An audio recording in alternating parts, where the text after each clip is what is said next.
You know, the United States of America was the greatest country before Trump, and it's the greatest country now after Trump. The white supremacists want to go back. They want to go back to the days when it was legal to own slaves. You are about to be entertained by the ape, the young man who has become a legend in his own time. I want the truth. You can't handle the truth. All right, everybody, welcome. It's the Ron Kelly Show. And if you can't handle the truth, don't touch that dial. Anyway, welcome, everybody. It's the Ron Kelly Show. And it's on blogtalkradio.com, the RonKellyShow.com, which is also broadcasting live on Facebook Live and on YouTube. All right, lots to talk about today. But first, a program note, and I did let you guys know that the views and opinions expressed here are exclusively those of myself and R. Kelly Media Enterprises, LLC, and are not those of my advertisers or support team or anybody who's in with the Tropical Storm Ida. And, you know, as you drive around, as I drove around, like shortly after the flood, you can see big piles of people's belongings and stuff like that. A lot of these things weren't insured. So, you know, a lot of people lost a lot of property. And I think they said there was like 10,000 people or so who lost property in a certain area, and only 8 people had insurance. As a matter of fact, I went to see my motorcycle, because I kept my motorcycle in this place in Belleville because I had no place to put it. It's a pretty big bike, and I had no place to put it near here where I live. So I kept it in Belleville, and the place was flooded. So I went to see my bike, I think it was yesterday, and oh boy, I didn't cry, you know. I didn't cry, but I don't know what the situation is with my bike. I have to take it to a Suzuki dealer and let them go through it and see what's happening. So I didn't start it or anything. I have to arrange for it to be moved. So yeah, so I too, and I thought I was okay, but I too am probably going to wind up being a victim of this flood that took place. So it was raining really hard this afternoon, and as a matter of fact, the lights inside my building were like flickering. I'm like, oh man, no, not a blackout, but suffice it to say, nothing happened. Anyway, everybody, it's a couple minutes past the hour, and you're listening to the Ron Kelly Show, watching, whatever the case may be, wherever you may be, however you may be listening. It's the Ron Kelly Show, and it's on blogtalkradio.com, RonKellyShow.com, and on Facebook Live and YouTube. You know, one of the things about being a performer and being on radio is kind of like being a performer, and you gotta suck it up, because I don't always want to. I don't always want to do my radio show. Some days I'm just like, I just don't feel like doing it. And but you have to suck it up and do the things that you have to do. Anyway, 5 minutes past the hour. And I got a pretty good show lined up for you this evening. Got lots to talk about. Lots that's going on. And I'm just catching myself up here. There's a lot going on, and there's a lot to talk about, and I will try to cover everything that I can today. It's Thursday. It's September 23rd already, and yeah, it's September 23rd already. So the summer is basically over. So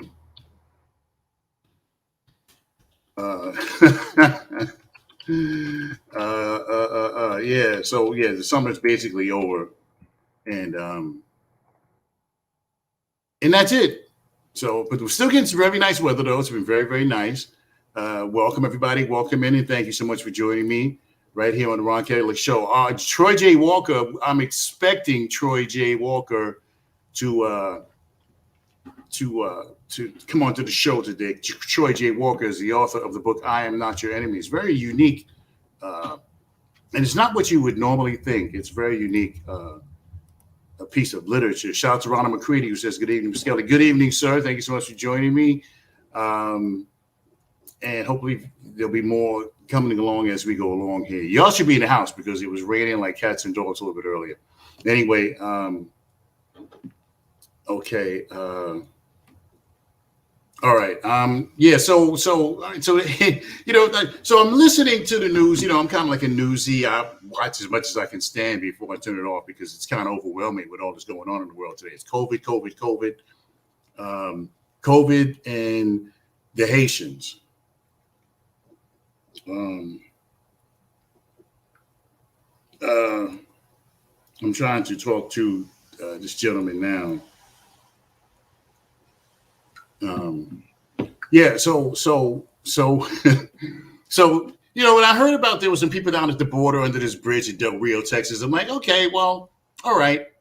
Um, okay, well, they probably from Guatemala or Ecuador or someplace like that. And then they said they were Haitians. I'm like, wait a minute, what? Haitians? I mean, how did they get there? How did they get from Haiti, which is an island that's shared with Dominican Republic? How did they get from Haiti all the way to the United States Mexico border? I'll get into that a little bit more in just a second. We need to let you know that the Ron Kelly Show is sponsored by Amica and Porterfield. Amica and Porterfield for 40 years. Amica and Porterfield has been providing safe and reliable transportation coming out of Plainfield, New Jersey. Safe and reliable transportation to school districts, medical clients, churches, and a variety of transportation needs. They're very, very flexible. So give them, I'll talk more about them after the break. All right. So I'm wondering, like, how did the Haitians get from Haiti to the United States of America? Because I'm shocked and amazed that they even got that far. So I'm watching the news yesterday, I believe it was, and they were talking about some cowboy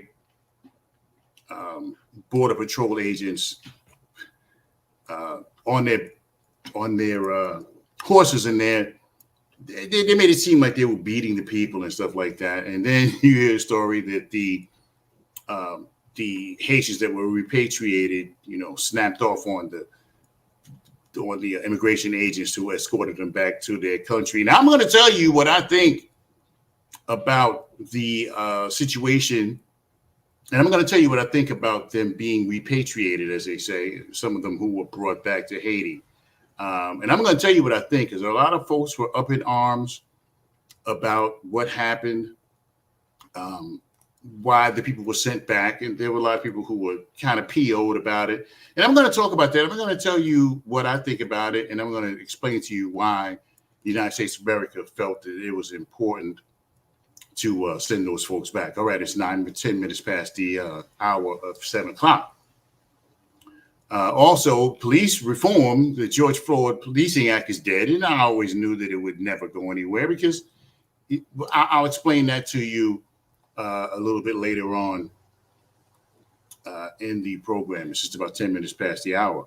Shout out to my people over at Fume Cigar Lounge. I'll be over there a little bit later on to watch the Thursday night football game. It's Texans and somebody. It's completely, totally boring, but I'll still watch it anyway with the fellas after the show is over.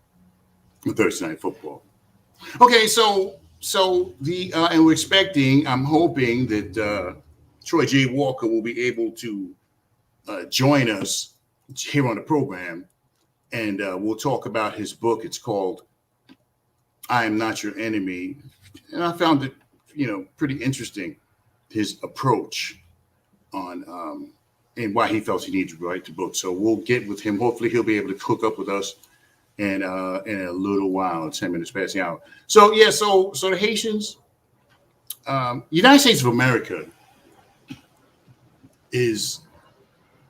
writes a blank check. United States of America has a blank check. See, because people think the United States of America has all this money, and the truth of the matter is the United States of America is in so much debt. It's just unbelievable. And it's like a runaway credit card where they just keep giving, and nobody stops you. So people think the United States of America is wealthiest country in the world, which it is.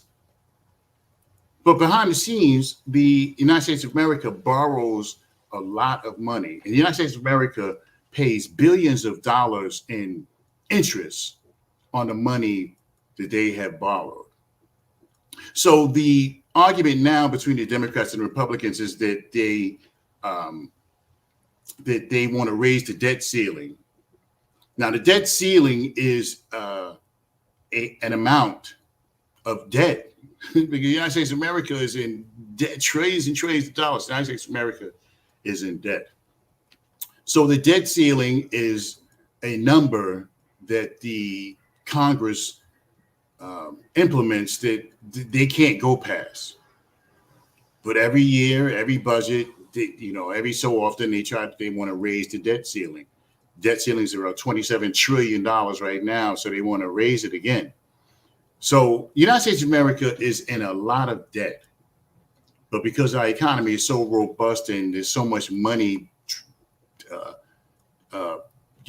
trading hands in the United States of America, that people think that the United States of America is rich. The United States of America is in a lot of debt, trillions and trillions of dollars worth of debt. So every time the United States of America puts up a budget, that money has to be borrowed. The money is borrowed. So people think that the United States of America is a wealthy country, which it is. But when they say, for example, the $3.5 trillion now, the United States of America doesn't have $3.5 trillion to put up. See, because we're not a business. The United States of America is a country that collects taxes and fines and so on and so forth. So the United States of America is in a lot of debt. So when we talk about Haiti, and there are some folks who are upset that they were sent back, but I got to tell you that, and some people are going to have an issue with me, and that's fine, but they had to send some people back. And I know Haiti is totally destroyed and, with the earthquakes and the hurricanes and no infrastructure, no social system, nothing in Haiti. There's nothing there. And so some politicians were standing on their soapboxes and saying, oh, well, why'd they do that? And et cetera, et cetera. But, it's important for people. People have to understand that I don't have a problem with what the United States of America did. I don't have a problem with what they did. Now, people with families, from what I understand, the people with families, the people who had, wives and families and people who knew people in the United States of America, they were allowed to come in. They were processed. But the single men who didn't have a family, who just wanted to come for a better life, a lot of them were sent back. And see, I don't have a problem with that. You see, because somebody has to pay for this stuff. And trust and believe, whatever money America spends, America is not a company. America doesn't produce anything per se. So where that money's gonna come from is me and you. So when you see, so everybody's like, oh, bring them in, let them stay, blah, blah, blah, blah. But see, they had to send some people back. They had to. See, because let's say they took everybody in who showed up at the border. Let's say they took them all in. Then everybody else would be like, okay, well, I'm coming too. So we'd have hundreds of thousands of people at the border trying to get into the country. Now, people have to remember, and those politicians and people who got pissed off about the cases being sent back, yeah, I understand that they're angry about it, but they had to send some of those people back. They had to, because if they didn't send anybody back, then it would have been, and then we would have opened the floodgates for a whole bunch of other people to show up here. So you have to remember that we still have an immigration system. This country has an immigration system, and you have to go through the process. You have to go through the process. And I think it was important that they had to. They really didn't have any other choice. They had to send some people back because you want. Okay.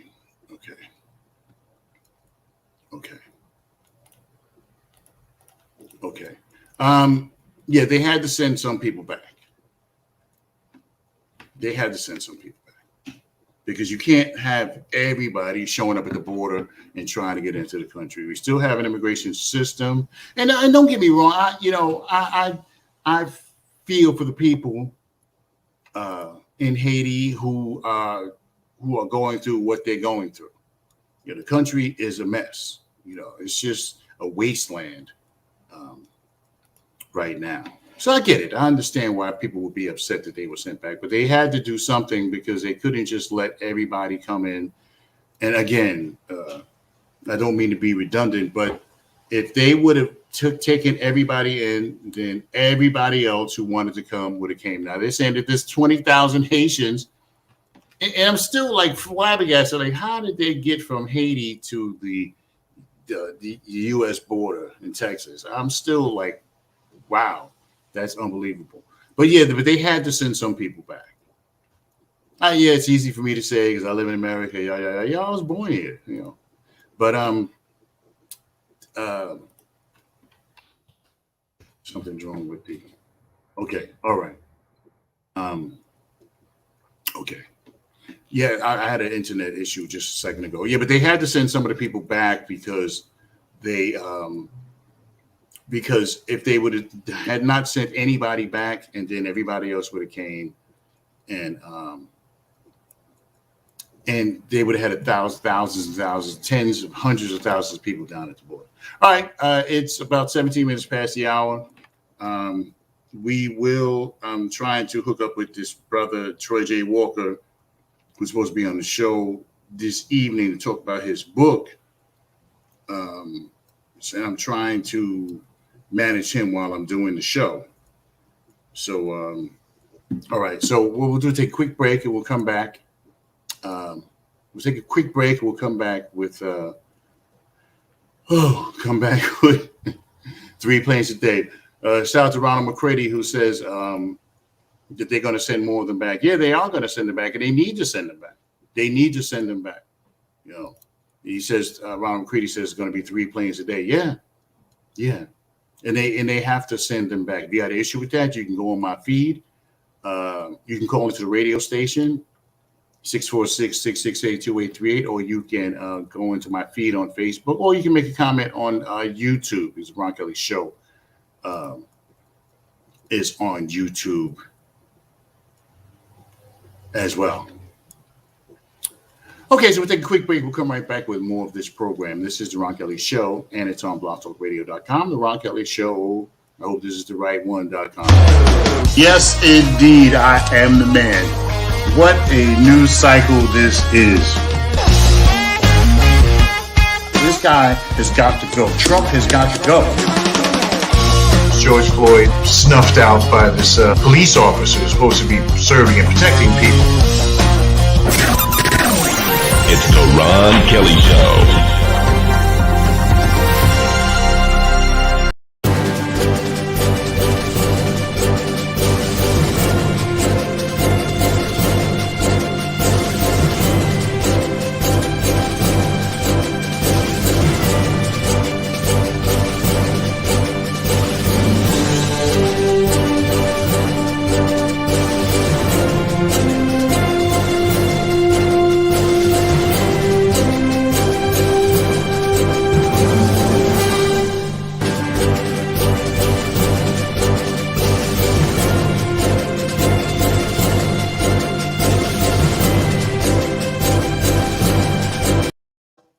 All right, everybody, welcome back. It's the Ron Kelly Show, and it's on blogtalkradio.com, the RonKellyShow.com. A little internet issues going on here, but we will try our best to get past this. I'm still waiting for Mr. Troy Walker to come through. I'm not sure what's going on with him, but, in any case, the show must go on. So welcome, everybody. It's about 20 minutes past the hour. You are watching, listening to, perusing, sampling the Ron Kelly Show, and it's on Blog Talk Radio. .com. So, yeah, Ronald McCready says they're sending out 3 planes a day, and yeah, they are. They are. I mean, you know, because and again, they have to send them back. They have to send them back. Okay, this portion of the Ron Kelly Show was brought to you by Amica and Porterfield. Email them amica.porterfield@verizon.net. That's amica.porterfield@verizon.net. More about them in the second break. Okay. All right, 21 minutes past the hour. So it's still raining. Yeah, because the window is like right next to me and it's raining. I don't have the thing behind me today because it gets hot sitting in front of that thing. So here we go. Okay, so I mean, this thing with the masks and the COVID is just getting outrageous. There's a restaurant in Texas, where else? Restaurant in Texas where a couple went in and they had on masks. The couple had on masks, and we're still waiting for Troy J. Walker, author of I Am Not Your Enemy, to come onto the program. I'm not sure what's going on with him, but we will move on. Okay, he's trying to contact me now.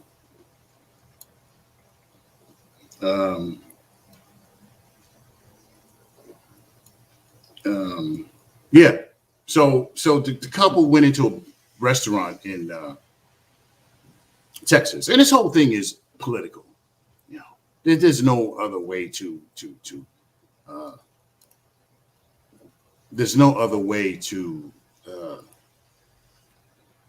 say it's political. It's not about the science. It's not about the doctors. It's not about the nurse. It's political. So this couple goes into a restaurant in Texas, and they have on masks. And the waitress comes over to them and tells them they have to take off their masks. This restaurant, you are not allowed to wear masks in this restaurant. And the people, and they try to explain to them, hey, listen, you know, we have a kid home who has cystic fibrosis and who has a weakened immune system, and we don't want to bring the virus back home to our kid. So even after saying that, even after that, they were told that they can't stay in the restaurant. They got put out of the restaurant because the owner of the restaurant doesn't want any people coming in his restaurant with masks. And, you know, of course, in Texas, there are no mask mandates. Texas, some of the other states, Florida, Wyoming, some of the other states with Republican governors who, and that's basically what it is, because it's Republican, Democrat, and we're talking about death. We're talking about people dying. We're talking about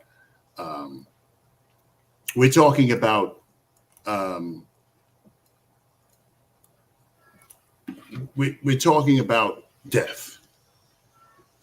And this whole thing has gotten political now, where the Republicans and the conservatives, they don't want you to wear. Not only do they not want to wear masks, they want to control whether you wear a mask or not, you know, which I think is totally, completely, and utterly ridiculous. So the whole thing is political now. It's not even about. It's not even about death, you know, which is the end result of COVID-19. If you don't get vaccinated,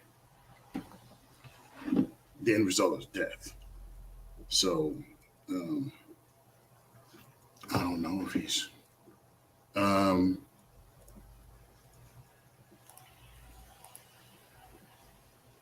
I don't know if I'm trying. You know, I got a little issue here. I'm trying to get I don't see. Yeah. Oh, Jesus.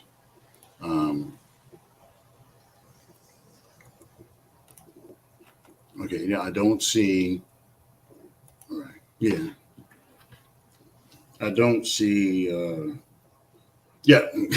Hey, y'all gotta. You know, this is show business. I mean, these type of things happen. But these type of things happen. Anyway, so yeah, so it's totally political now, where certain people want you to wear masks. The Democrats and the the liberals they believe in the system and they want to wear their masks, and the Republicans and the conservatives and the kook fringe folks don't want you to wear a mask, which is totally unbelievably ridiculous. Anyway, it's 26 minutes past the hour, and you are listening to the Ron Kelly Show. So it's just totally ridiculous now with this situation here that we have with the mask thing, and but there's not going to be another shutdown. There is not going to be another shutdown. That's just not going to happen. There's not going to be another shutdown. So Ronald McCready says, so I wouldn't patronize them. I would have taken my money elsewhere.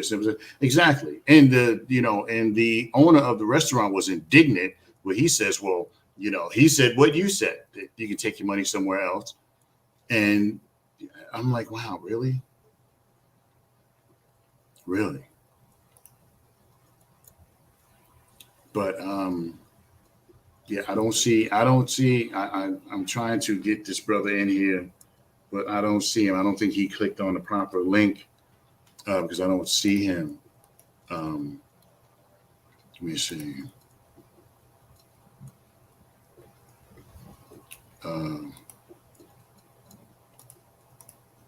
I don't see him. Yeah. All right, everybody. 27 minutes past the hour.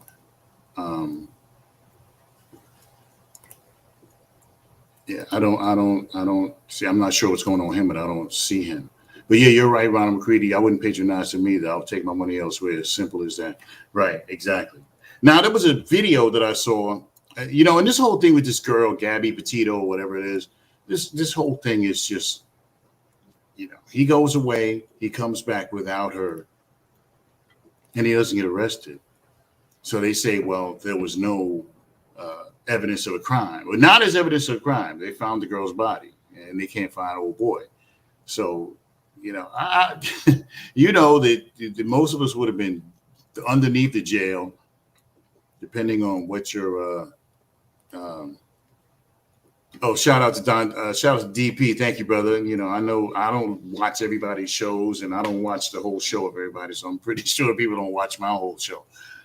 Thank you, brother. Thank you for your participation, even if it's only for a couple minutes. This I don't know what's going on with this brother. I apologize, everybody. If I'm not able to get him on the air, I apologize for that.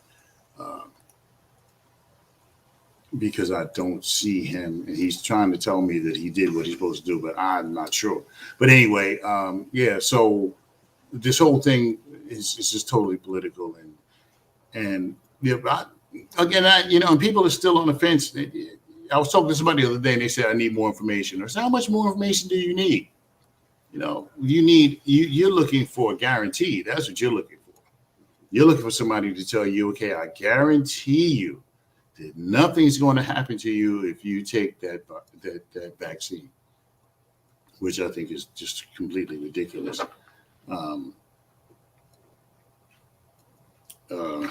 So I apologize, everybody. I'm a little distracted here because I'm trying to. I'm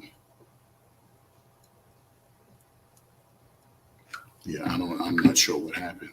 Anyway, Troy J. Walker is an author, and he has a book. It's called I'm Not Your Enemy. And the book basically is a book that explores the quote unquote black on black crime.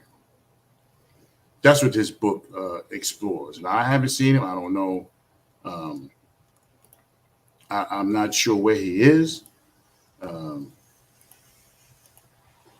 He's supposed to be here this afternoon. This evening, I'm not sure where he went. Okay. So we'll just carry on with the program. It's 30 minutes past the hour. And shout out to DP and some of my other friends over there at the. Yeah, so people are pissed off because they sent the Haitians back, and I'll tell you, you know what? I don't have a problem with them sending the Haitians back. You know, not that I have anything against Haitians or anything like that, but we do have an immigration system that, you know, and everybody, no matter what the situation is in your country, everybody has to abide by the system. We all have to, if you want to come into the United States of America. And again, I get it. I get it. How people are, you know, people are. I get it that people are upset and people think that we should just swing open the doors and let everybody in, but you know, we just can't do that. We just cannot do that. We need to. People need to understand that they have to apply, and no matter how long it takes, they have to apply. They have to go through the system. And yeah, I get it. Haiti is a special case because there's nothing there. It's just a piece of land that has no value whatsoever. And I understand why people are upset that they had to send them back, but you got to send them back, and they're going to send more people back. Now, from what I understand, the people with families and children, the families like the husband and the wife, or mother with children, or children just alone, are not being sent back to Haiti. The families are not being sent back. Now, single men with no family and no nobody that they know in the United States of America they can hook up with, they are being sent back. And I believe that they should be sent back. You know, because people think that, oh, America is so, you know, land of the free, home of the brave. We have so much. We have so much. There's 300 and something million people in this country. And while, yeah, there's a lot of space and there's a lot of room, but somebody has to pay for this stuff. So when you go in the supermarket and you're behind somebody who has a WIC card, you know who's paying for that? You.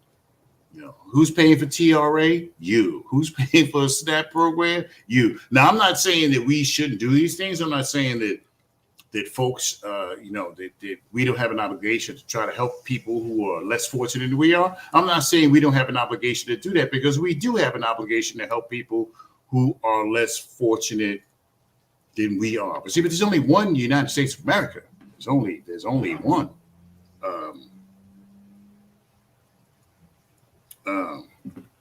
Yeah, there's only one United States of America, and we can't take in everybody. So they're not sending everybody back. They're just sending single men back, which they got to send somebody back. You know, but I was still kind of shocked because, like I said early in the program, I'm like, how did they get here? Because I figured, okay, some Ecuadorians, some Salvadorians, or whatever the case may be.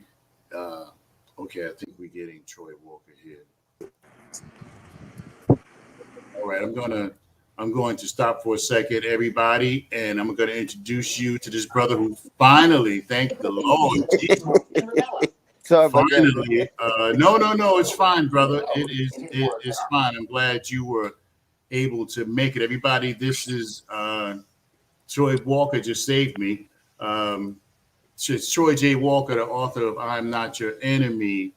And we appreciate you, brother. Thank you for coming on to the program. Yeah, thank you. My wife really was the one saved us, because I didn't know what I was doing. I tell you, I'm a dinosaur when it come down to these this technology, man. It's changing so fast, it's moving so fast. And I had to go in there at the last minute.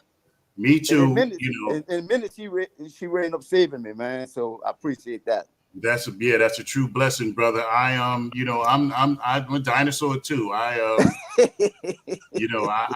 Somebody had to teach me all of this stuff, because I swear I didn't know.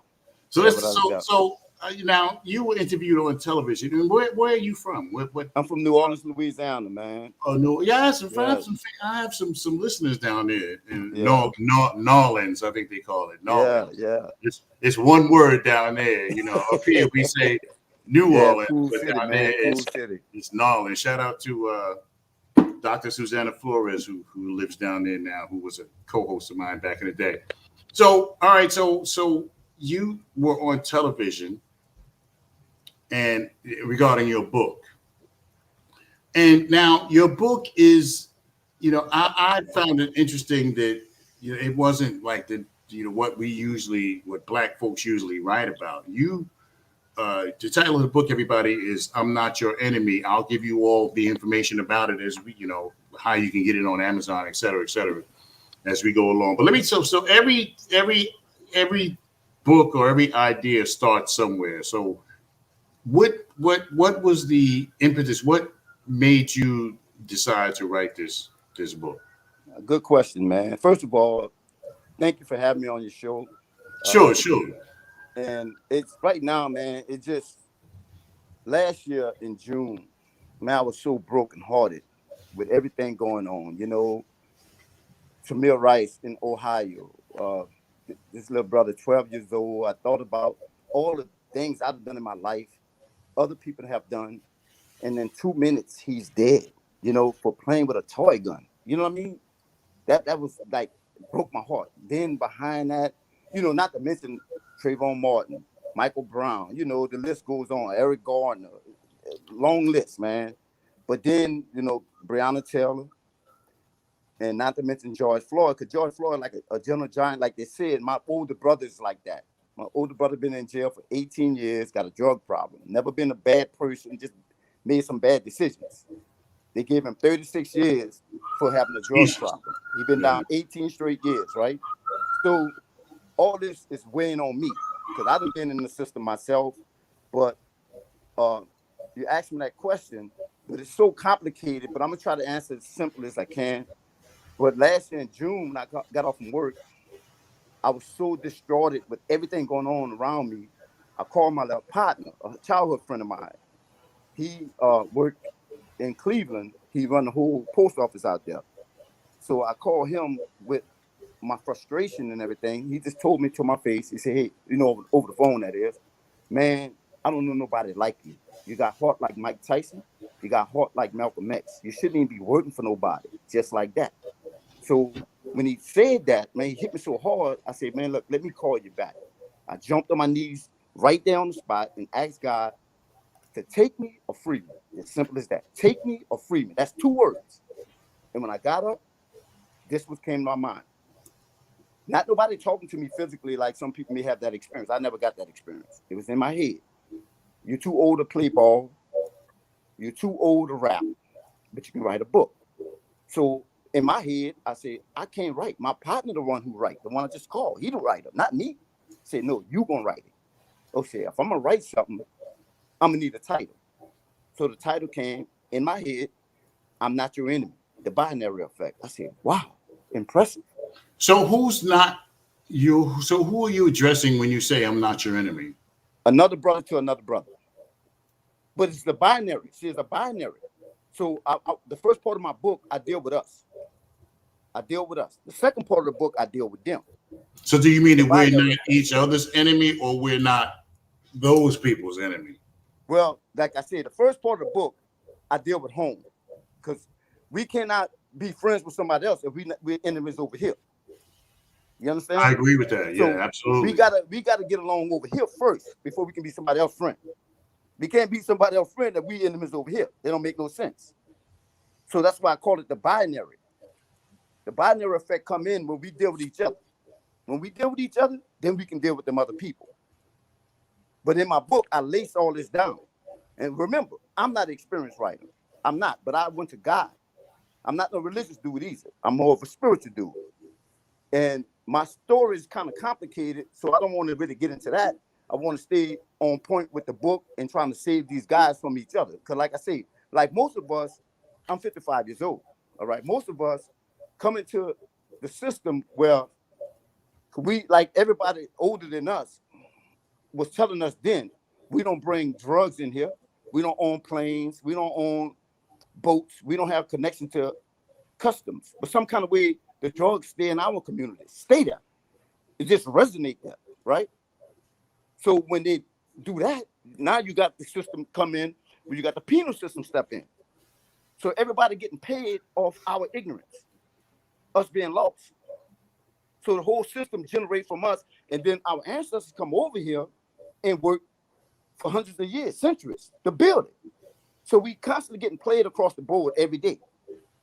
But the straw that broke the camel's back on my end is these kids killing each other, man, like they're doing. We used to fight for things, we'll argue for things, but not kill each other for things like they're doing. So they fed a generation drugs. Now they're feeding another generation guns. And it's got to stop. And that's it. Bottom line.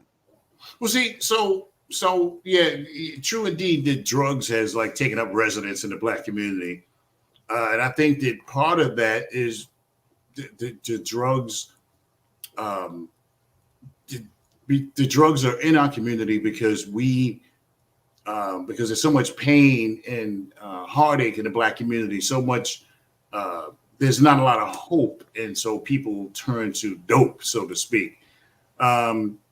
But wouldn't you say that if we didn't use it, it wouldn't be there, or are they just taking advantage of the pain and suffering that takes place in the black community?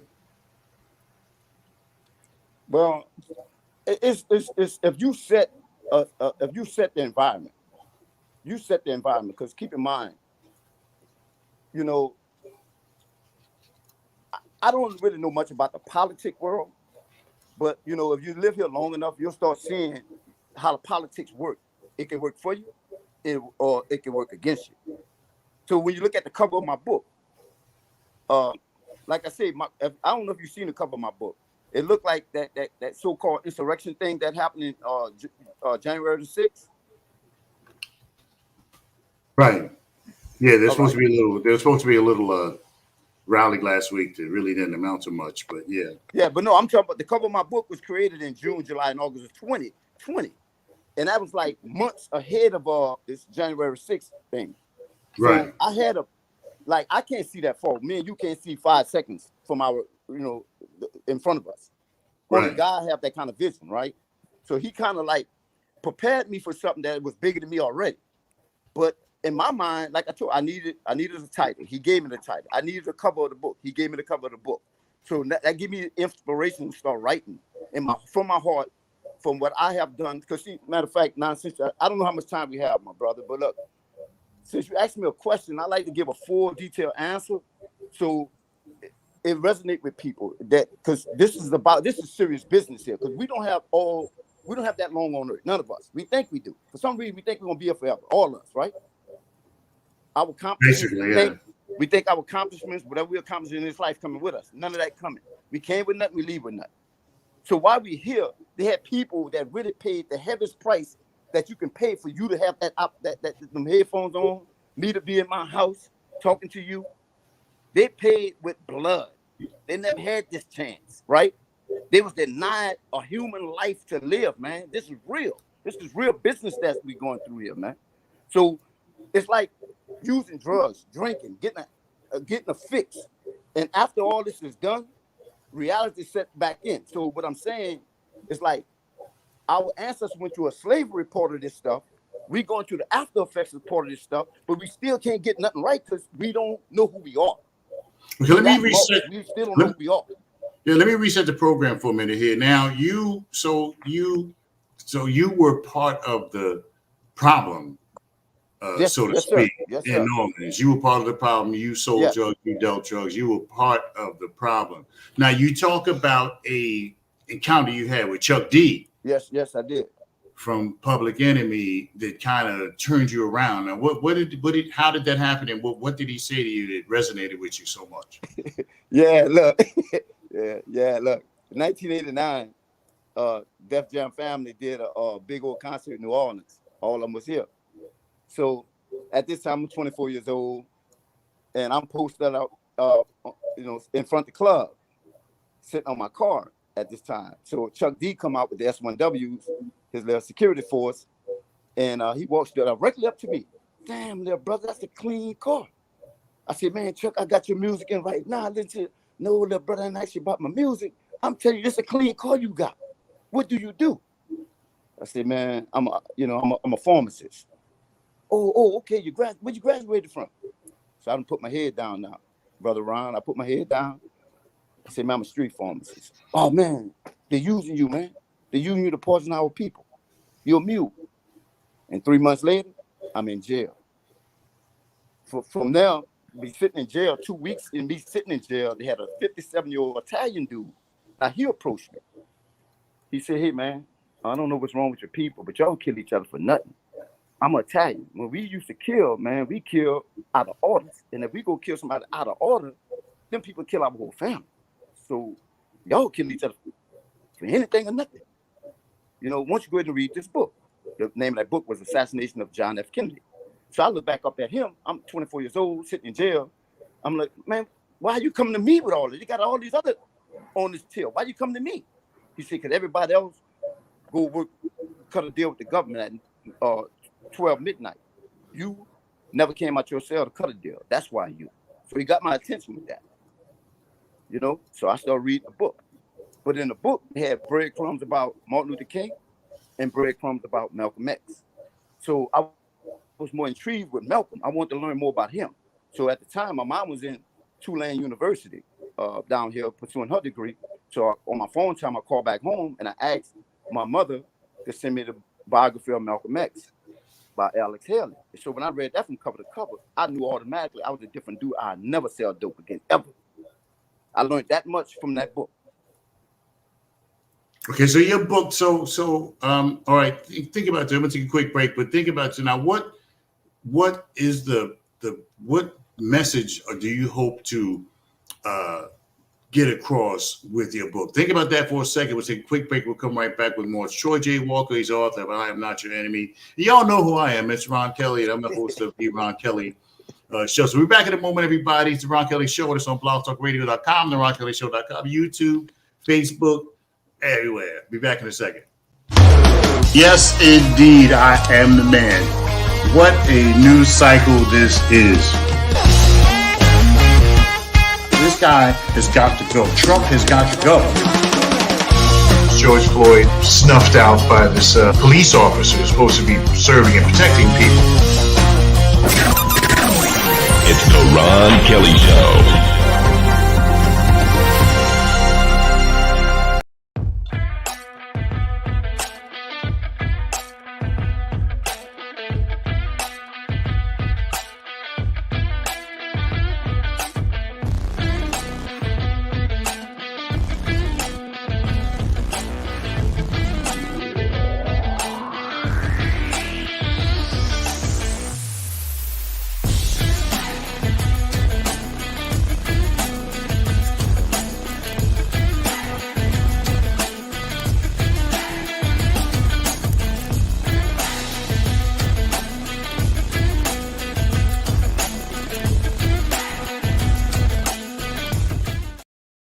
All right, everybody, we are back. This is the Ron Kelly Show, and it's on blogtalkradio.com, the RonKellyShow.com. This portion of the Ron Kelly Show is being brought to you by America and Porterfield Transportation, located in Plainfield, New Jersey. For 40 years, America and Porterfield has provided safe, reliable transportation to schools, businesses, churches, medical folks with medical needs, and the like. So you definitely can get with them. It's American Porterfield Transportation, located in Plainfield, New Jersey, and they are a sponsor of the Ron Kelly Show. Also, one other thing, I think to let you guys know that the views and opinions expressed here are those of myself and R. Kelly Media Enterprises LLC, and are not those of my advertisers or my support team. All right, everybody. It's about 11 minutes before the hour. We're talking to Troy J. Walker, who's the author of I'm Not Your Enemy, available on Amazon. I'll give you guys all that information. I'll give you his social media information before the show is over. All right. So what are you hoping to accomplish with the book? What is the message you're trying to get across? Well, it might scare America with the answer I'm about to give them. I want to stop these brothers from killing each other. I'm not advocating that they go kill anybody else, but we got to stop killing each other. We got to stop that. That's it. That's the end game for me. Stop killing each other. Okay, so this is a book that's angled toward Black folks. Well, it's a small book, packed with nothing but substance, in my opinion, right? But it's aimed toward Black people. But I don't know how much time we have, Ron, but look, on social media, you know how that goes. You don't know these people. They don't know you, right? So when I had a little team doing some advertising for me, right, out of Texas, so there was advertising. So I don't know, maybe they went in the wrong market. So I got a lot of hate requests back from a backlash. A lot of white people, they got mad. They got real angry. One of them told me, nigga, go back to Africa. I'm like, I never been to Africa. You know what I mean? So, but one of them for like 3 days, he kept just trying to get my attention with all kinds of stuff. So I lost my cool for a moment. You know, I went back gutter. I said, I'm gonna clean my response up because we're on air. But I told him, I said, go do something to your sister. Go beat your dog, your cracker, right? So he said, his response was, that don't bother us. That bothers y'all. We're not sensitive to none of that stuff. So he kind of got my attention. So I said, you want to be intelligent? Okay. So I said, man, what do you want? What you looking for? He said, I just want to know, are you racist? That's his question back to me, right? I said, okay. Like Brother Malcolm said, if a rabbit get hunted for hundreds of years and decide to pick up a gun when a hunter come through there, that make the rabbit a killer? This is what my response to him. So he come back and said, well, it's not about color. That his response back to me. I said, if it's not about color, why the Bible describe Jesus this way, but somebody decided to paint it that way, if it's not about color? So my book deals with all this: economics, social issues, education, government. Is a small book, but packed with that kind of stuff to educate each brother that read it. That's why I believe it's a transform. This the game changer. This what they didn't want out. This gonna scare the piss out of them, to be honest with you. Because now brothers gonna be responsible. Ain't no more. See, I ain't no sellout. I made some mistakes when I was young because I didn't know no better. But once I learned the truth, I started walking that truth. I've been working since I come out of jail in 1993. I went back to school. I got an associate's degree. Engineering degree, electrical engineering degree. I've been working in electrical field for 23 years now. And like I said, I'm not a writer, but I believe in my ability. I believe in God enough to do this job because I know this job got to be done. Who out here trying to stop us from killing each other? Truly. See, and that's the thing that gets right. See, and that's the thing, that bothers me. That's the kind of like the uncle in the closet. Did you leave in the closet Thanksgiving time where you don't want them to come out? And it seems like people just don't want to address the issue of black on black, so to speak, crime. Because we talk about the police, because I was talking a little bit earlier about the George Floyd Policing Act that got canned. It really didn't have a chance anyway, The police, the Republicans. But Tim Scott, yeah. He was people don't care. Them people got Tim Scott was a puppet, actually. Yeah. They tossed him up there. He's the only black Republican senator. And on the same token, Cory Booker is the only black Democratic senator. So, it's like that on both sides. But I think that's something that we don't address. I mean, we're all over the police violence, police killing people, but nobody protests. Nobody goes out and marches when 18 people get killed in Chicago over like an 8-hour period. Nobody says anything about that. So it seems like we just are resigned. We just accept the black folks killing each other. It seems like we just accept that and we're moving on to something else. Well, I don't. And I know the mothers that have lost their kids, they don't. The fathers that have lost their kids, they don't.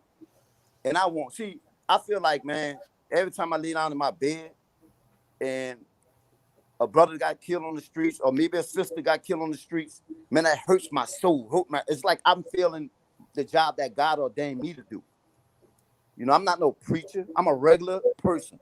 That's what I want them to know. I'm a regular person. I care enough to put myself out there in the front line because I ain't worried about them people. All us live one life here. That's it.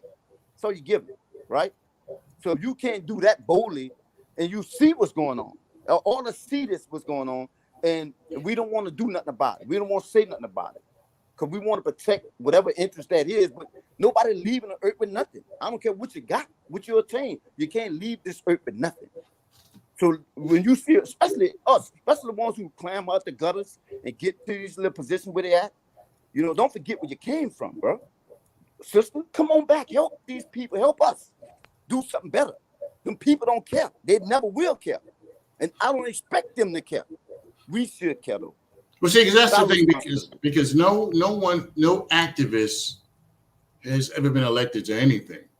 And if an activist does get elected to a position, they're no longer an activist, because now they have to walk the fine line, and they can't say what they were saying when they were marching up and down Broadway in Manhattan or whatever the case may be. Now you're beholden to people because somebody put up the money to get you elected, and you have to walk the line.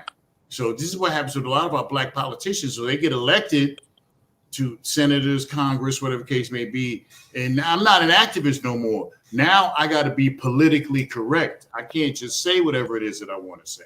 And that's part of the problem. Everybody, in case you don't know, I'm talking to Troy J. Walker. He's the author of I Am Not Your Enemy. And it is available on Facebook. It's not, available on Amazon. It's not 800 pages. It's a short read. But as the brother said, it's packed with information. There's about 3 minutes left to the program. So tell me, brother, tell us how we can, how my people who are listening to the program can get your book. After this show, I'm going to send you some links. I got it on Barnes & Noble and also on Amazon.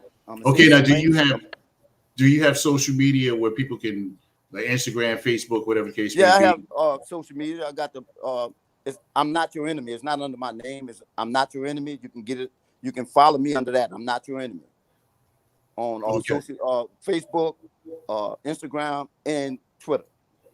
Now, mind you, people out there in Radio Land, I'm a dinosaur to have the technology that's going on. So, y'all be patient with me. But I definitely will send Brother Ron some links to his messenger after this, and he can post it up on his platform to help me out. And I appreciate it. I'll put it on my Facebook, my Instagram. It's R. Kelly Radio, everybody, on Instagram, R. Kelly Radio. On Twitter, it's The Ron Kelly Show. Facebook, The Ron Kelly Show. And YouTube, it's The Ron Kelly Show. And I'm also on, what's the name of that site? I'm got some vapor lock going on here. That's TikTok. Right. Yes, I am on TikTok, where you see nothing but cleavage and booty most of the time. Look, Brother Ron, anytime you want to talk to me, man, just hit me up, man, because I'm trying to really, change the culture, man. I'm trying to change the culture. I just believe that God got other brothers and sisters preparing for the real work got to be done. Yeah, clean up this shit that we probably have contributed to ourselves, but you got young kids. Now think about your childhood. Even if you didn't have money, if you had no Christmas gift, you still was safe, right? Yeah, at least, yeah. Right. Now you about Christmas gift, you got to worry about somebody coming through your window and taking it. No, look, we can go in the park, shoot marbles. Girls can jump rope, play with tops, or whatever. Whatever we got to do, we were safe. We had never had to worry about no gunshots, bullets flying all over. That shit about to stop, man. But sadly enough, brother, those days are over with it. So Troy J. Walker, thank you so much, brother, for coming on to the program. Everybody, Troy J. Walker, author of I Am Not Your Enemy. You can get it on Facebook. You can get it on Instagram. You can get it on Amazon. Everybody, you can get this brother's book on Amazon. It's a short read. I'm sure you'll enjoy it. Thank you, brother, for coming on the show, and thank you, brother. To Mrs. Walker for helping you out. Thank you, man. Appreciate it. Thank you, man. Later. All right, thank you. All right, everybody. It's about 15 seconds left of the program. I want to thank everybody for joining me this evening. We'll see you back here next week for another edition of the Ron Kelly Show. So I like to say that it's nice to be important, but it's more important to be nice, and that we may not have it all together, but together we can certainly have it all. Thank you so much for everybody who joined me, and I think I'm done.